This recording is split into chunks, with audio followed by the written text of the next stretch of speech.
সারা বিশ্বের সব বিমান সংস্থাই একেবারেই মানা করে দিল। ওরস শরীফের আর মাত্র 3 দিন বাকি, অথচ 25টি জ্যান্ত উট আটকে আছে পাকিস্তানের মাটিতে। যখন সব আশা শেষ, ঠিক তখনই আটরশি পীর কেবলাজান হুজুর বললেন, পাহাড় পর্বত ডিঙিয়ে উট আসছে। আর তারপরেই ঘটে গেল এক অলৌকিক ঘটনা, যা পুরো বিশ্ববাসীকে তাক লাগিয়ে দিয়েছিল। কি ঘটেছিল সেই রাতে? চলুন আজকের ভিডিওতে শুনে নেই খাজা বাবার বাস্তব কারামত।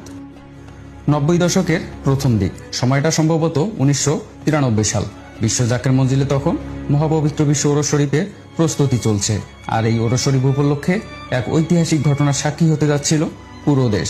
পাকিস্তান থেকে আনা হচ্ছিল সর্বশেষ এবং সবচেয়ে বড় উটের বহর। বিশ্বলি হজরত শাহ সুফি খাজা বাবা ফরিদপুরি কুদ্দুসা সিরুল আজিজ সাহেবের পাকিস্তানি মুরিদগণ এই বিশাল খেদমতে আঞ্জাম দিয়েছিলেন, যার নেতৃত্বে ছিলেন করাচির বিশিষ্ট ব্যবসায়ী তরুণ জাকের আসলাম ভাই। এদিকে বাংলাদেশ থেকে একেবারে শেষ মুহূর্তে পাকিস্তান ছুটে গেলেন 3 জাকের ভাই। বাংলাদেশ বেতারের একেএম আমজাদ হোসেন, চট্টগ্রামের নজরুল ইসলাম আকন্দ ওরফে শিবলি ভাইজান, আর ঢাকা তেজগাঁওয়ের কাউসার আহমেদ। পাকিস্তানের এক প্রদেশ থেকে আরেক প্রদেশ, এক জেলা থেকে আরেক জেলায় তারা চষে বেড়ালেন টানা 10টি দিন।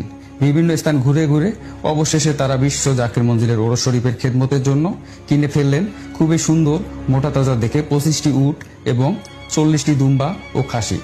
কেনাকাটা তো শেষ, কিন্তু ঠিক তখনই দেখা দিল এক জটিল সমস্যা। মহাপবিত্র বিশ্ব ওরস শরীফে আর মাত্র 1 সপ্তাহ বাকি, অথচ পশুগুলো বাংলাদেশে আনার কোনো পরিবহন ব্যবস্থাই করা যাচ্ছে না। এত অল্প সময়ে সমুদ্র পথে আনার তো কোনো প্রশ্নই ওঠে না, আর আকাশপথেও কোনো বিমান রাজি হচ্ছে না। পরিস্থিতি বেগতিক দেখে কাউসার ভাইকে পাকিস্তানে রেখে আমজাদ ভাইজান ও শিবলি ভাইজান দেশে ফিরে এলেন। করাচি বিমানবন্দরে উট আর দুম্বাগুলোর দেখাশোনা করতে করতে চরম উদ্বেগ আর উৎকণ্ঠার মধ্যে দিন কাটাতে লাগলেন একা কাউসার ভাই। শুধু পাকিস্তানেই নয়, আমরা যারা বাংলাদেশে বসে উটের প্রতীক্ষায় দিন গুনছিলাম, আমাদের মনের মধ্যেও তখন উৎকণ্ঠার শেষ নেই।